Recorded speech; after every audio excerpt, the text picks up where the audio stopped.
Monsieur le ministre chargé de l'Industrie et de l'Énergie, 7 ans après l'entrée en fonction d'Emmanuel Macron, l'ambitieuse politique de saccage social, économique et industriel du président Mozart de la Finance porte plus que jamais ses fruits.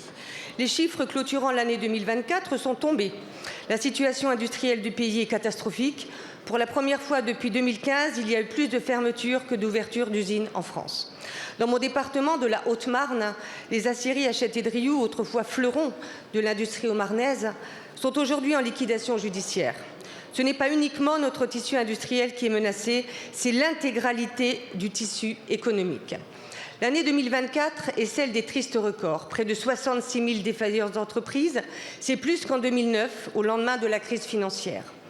Les dizaines de milliards engagés, dépensés tous azimuts dans un plan de relance France 2030 mal orienté, n'ont fait que contribuer à ce lent déclin.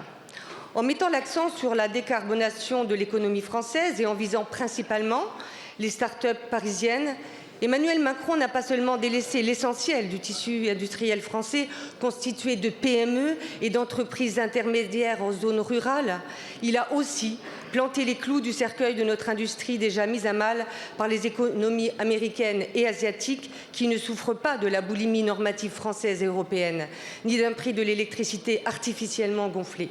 Monsieur Ferracci, vous êtes un compagnon de la première heure d'Emmanuel Macron. Le temps du mea culpa n'est-il pas venu?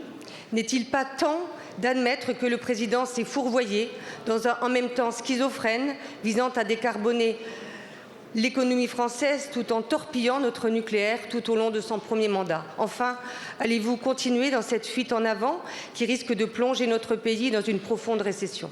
Je vous remercie.